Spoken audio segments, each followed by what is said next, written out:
If you've been following this channel for a while, you already know that I started baking sourdough bread only a few months ago. I'll be the first to admit that I did not expect to become hooked on this slow yet satisfying process of baking. But here I am at my first farmer's market, debuting my in-home organic microbakery just 3 months after baking my first loaf of sourdough bread. I may have gone a little overboard with this first market, baking 28 loaves of bread, several dozen English muffins, and brown butter chocolate chip cookies, glazed sourdough lemon cake, and the last-minute addition of a goat cheese, tomato, and onion focaccia. Still, I had a great time and learned a lot from this first market experience. Before I could get to this point, though, I had to make some changes on the home front. Hi, I'm Evie, and welcome to Evie's Acres, where we encourage you to grow a garden and raise and prepare your food as naturally as possible.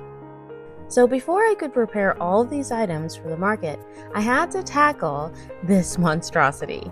Yep, that's our kitchen floor. Mind you, this house was built in 1960, but I have no idea why the original owners thought this was cute. But since it was all tile and I was on a time crunch, I decided to cover it with a few coats of paint and to move on to just setting up my new work and storage area. Specifically, I had a few base cabinets and a couple of butcher blocks delivered from Home Depot.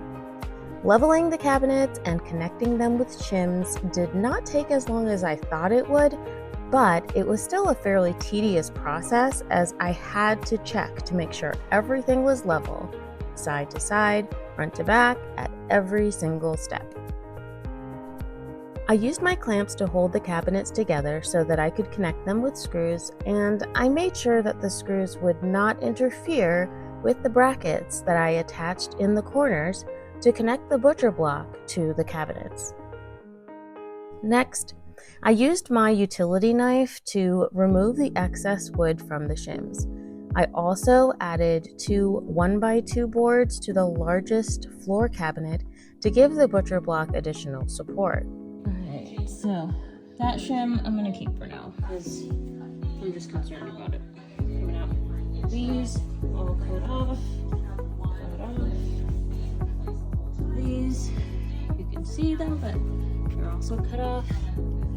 This one, I'm debating whether to leave that one or cut it off. Again, because those two are not going to be really visible to most people, I'm kind of thinking I might leave them. So.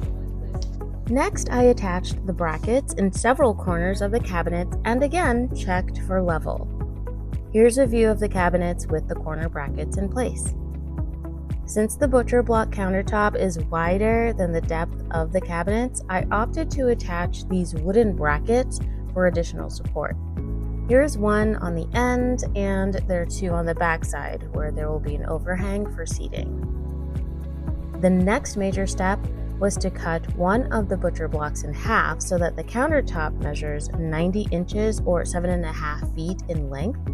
This meant I had to change the blade on my circular saw, and I chose the Spider 7¼ inch 60-tooth blade because of the ultra-fine finish it would provide, and it did not disappoint. As you can tell in the background, we're also updating our cabinetry, and it turned out when I stacked 4 cabinet doors on the sawhorses, they were perfectly level with the new cabinetry, which made cutting one of the butcher blocks fairly easy. Before I forget to mention it, this is the way I chose to complete this DIY project. I am not a professional, nor am I advising you as one through this video. I had drop cloth along the floor and over appliances in the kitchen to catch the sawdust, and covered my hair, eyes, and ears for protection. The clamps on the table are holding a standard drywall T-square, which helped guide my circular saw along the butcher block. It would have been better if I had equally strong but smaller clamps, as these were kind of bulky and got in the way at the beginning and at the end of the cut. I'm speeding this up for the sake of the video, but in reality, I went really slow to ensure as smooth a cut as possible. It took me almost 2 full minutes to cut across this entire board.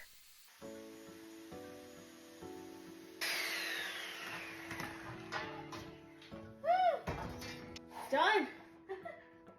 Next, I collected as much sawdust as possible from the countertop onto a paper plate so that I could use it later to fill in the gap where the two butcher blocks meet. All right.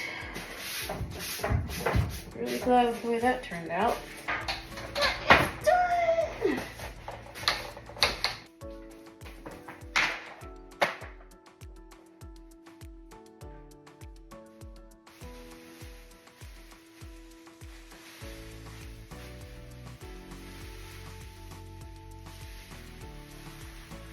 Take a look at this. This, my friends, is the smooth, clean cut.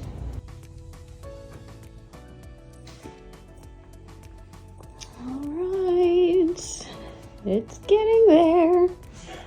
I still need to go underneath each of these cabinets and attach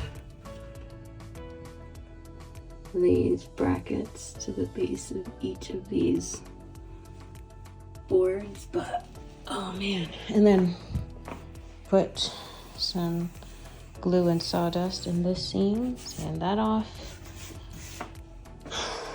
We're gonna put some food grade stain on this, paint the cabinets, line the sides with something. I haven't decided yet what we're gonna do to cover up the particle board, but we'll do something here soon.